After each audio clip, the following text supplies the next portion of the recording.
Assalamualaikum warahmatullahi wabarakatuh. Shalom, Om Swastiastu, Nama budaya, salam kebajikan. Rahayu.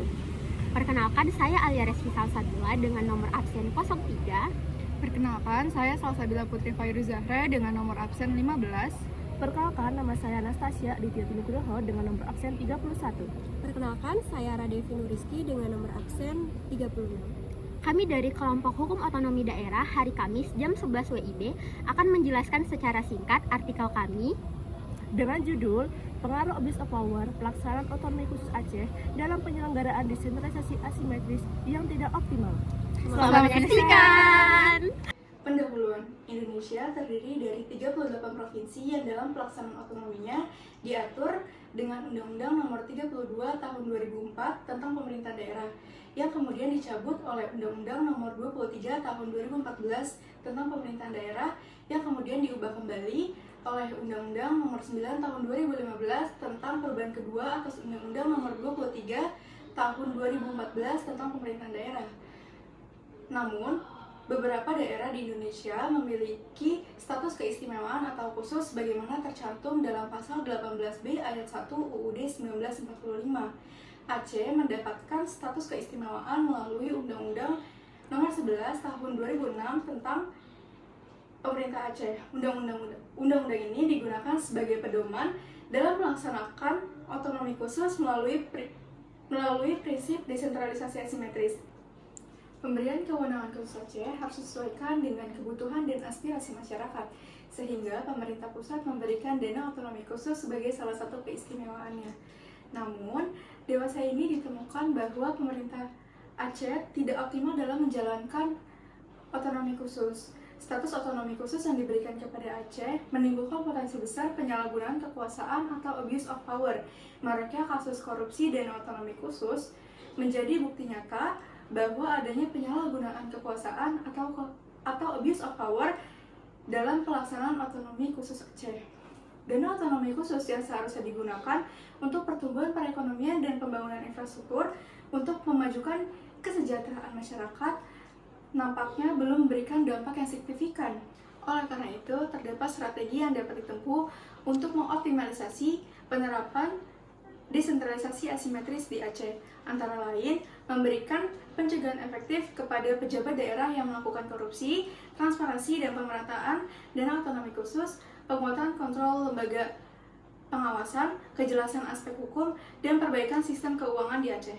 Metode penelitian yang kami gunakan dalam artikel ini yaitu metode yuridis normatif atau legal research, di mana kami mengkaji dan mengumpulkan bahan-bahan atau data sekunder yang bersumber dari peraturan perundang-undangan atau bahan bacaan lainnya yang berkaitan dengan masalah yang kami teliti.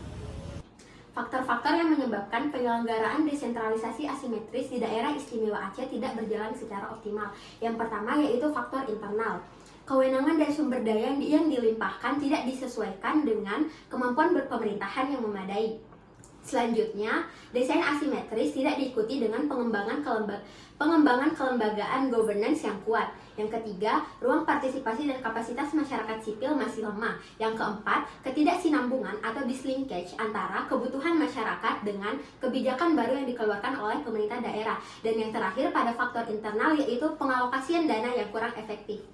Adapun faktor eksternal yang menyebabkan penyelenggaraan desentralisasi asimetris di daerah istimewa Aceh berjalan tidak optimal.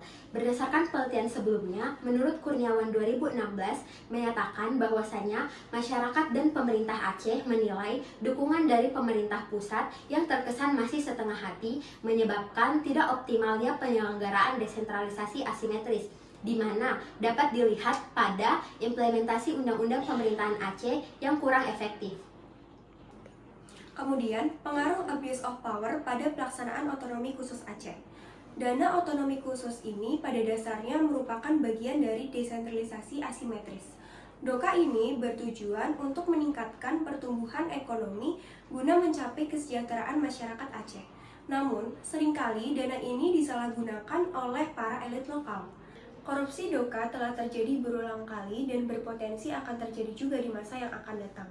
Kasus korupsi di Aceh melibatkan penyalahgunaan dana otonomi khusus Aceh, di mana dana ini seharusnya digunakan untuk meningkatkan pembangunan infrastruktur, untuk meningkatkan ekonomi masyarakat, untuk mengentaskan kemiskinan, pendanaan dalam bidang pendidikan, sosial, dan kesehatan. Dari sini dapat kita lihat bagaimana pengaruh abuse of power memengaruhi bagaimana pelaksanaan otonomi khusus Aceh untuk mencapai kesejahteraan masyarakat Aceh. Selain itu, kekuatan dominasi kelompok Gerakan Aceh Merdeka yang mendominasi lembaga legislatif, baik di DPRA maupun DPRK, menjelaskan mengapa parlemen di Aceh mengalami kesulitan dalam menjalankan fungsi check and balance-nya. Desentralisasi asimetris yang diberikan kepada Aceh sebenarnya membawa dampak positif. Namun, pemerintah pusat juga perlu memberikan perhatian yang serius terhadap pembinaan dan peningkatan kompetensi aparatur sipil negara di tingkat daerah, mengingat bahwa birokrasi daerah memainkan peran sentral dalam proses pembangunan. Strategi yang dapat dilakukan dalam mengoptimalkan penyelenggaraan desentralisasi asimetris Aceh sebagai bentuk upaya meningkatkan kesejahteraan masyarakat Aceh. Strategi yang perlu diperhatikan dalam penyelenggaraan desentralisasi asimetris Aceh yaitu yang pertama, tidak adanya kasus korupsi yang dilakukan oleh pejabat publik. Hal ini berpengaruh pada pelaksanaan dan program kerja yang akan dicapai untuk meningkatkan pembangunan dan infrastruktur. Selain itu, memberikan hukuman yang adil dan memberikan efek jerah pada para koruptor yang mana merugikan negara dan masyarakat. Yang kedua, adanya transparansi yang jelas terkait pendanaan yang dikeluarkan oleh pemerintah Aceh. Perlunya merumuskan strategi adanya penggunaan dana yang bijak dan tepat dari sumber pembiayaan yang ada, efektivitas penggunaan, pengelolaan, dan pengalokasian dana otonomi khusus Aceh dalam pelaksanaan yang baik dan pengawasan yang terstruktur dan terpadu. Yang ketiga, memperkuat adanya koordinasi dalam pembinaan dan pengawasan agar dapat mengadministrasi tujuan kebijakan otonomi khusus Aceh. Yang keempat, memperkuat kolaborasi Badan Pemeriksa Keuangan atau BPK, Badan Pengawasan dan Keuangan dan Pembangunan atau BPKP, aparat pengawas internal pemerintah atau APIP, inspektorat dan lembaga-lembaga lainnya. Bahwa peran lembaga-lembaga negara bertugas untuk mengevaluasi, mengawasi, dan melakukan pemeriksaan agar dapat dijalankan dengan sebaik-baiknya. Yang kelima, kejelasan aspek regulasi. Pemerintah pusat perlu membuat aturan atau regulasi mengenai standarisasi pola koordinasi, yaitu adanya hubungan kewenangan antara pemerintah pusat dengan pemerintah provinsi dengan pemerintah kabupaten atau kota yang ada di bawahnya agar dapat membangun hubungan kemitraan mengenai penyusunan program kerja serta kebijakan agar lebih inklusif. Yang keenam, peningkatan kinerja keuangan daerah Aceh. Belanja modal memiliki hubungan yang kuat pada kinerja dan pelaksanaan keuangan daerah karena pemerintah akan melakukan pembangunan infrastruktur, sarana dan prasarana yang diperlukan.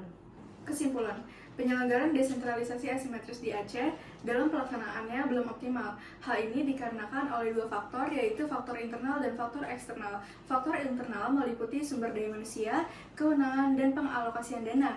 Adapun faktor eksternal meliputi hubungan antara masyarakat, pemerintah Aceh, dan pemerintah pusat.